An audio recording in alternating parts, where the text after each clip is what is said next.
Prince Philip's views on farming methods have often been challenged throughout his 97 years, but that has not stopped him expressing himself. Royal biographer Karen Dolby reveals in The Wicked Wit of Prince Philip how when the Duke of Edinburgh was interviewed by a farming magazine, he was asked if he thought conservation was too important an issue to be left to conservationists. Prince Philip replied, "I would say that farming is too important to be left to farmers." Royal biographers Phil Dampier and Ashley Walton write in Prince Philip, of Lifetime of Wit and Wisdom, how the Duke of Edinburgh blasted views on farming in Britain. He said in 2011, "I'm not green. I'm not a bunny hugger, one who simply loves animals, but people are more concerned about how you treat a donkey in Sicily than conservation." The Duke of Edinburgh has publicly challenged the benefits of modern farming techniques too.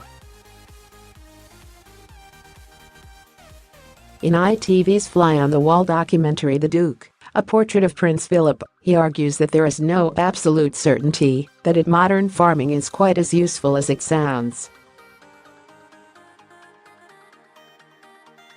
He added, "You have got to be emotionally committed to it, but if you stand back and be open-minded about it, it is quite difficult to really find where it has been a real benefit."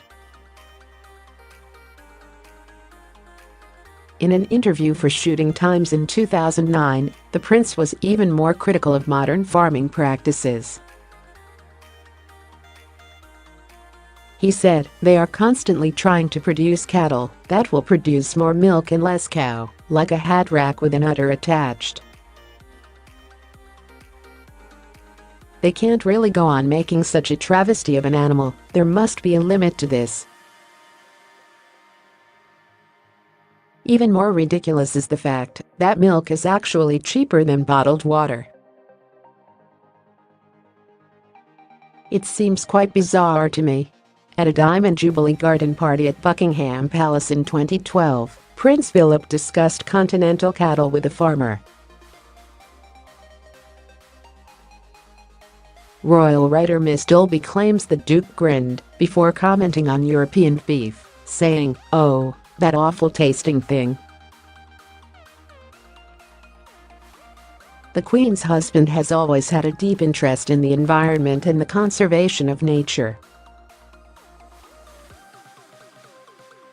Prince Philip became the president of the British World Wildlife Fund in 1961 and the international president of the WWF in 1981, a position he held until 1996.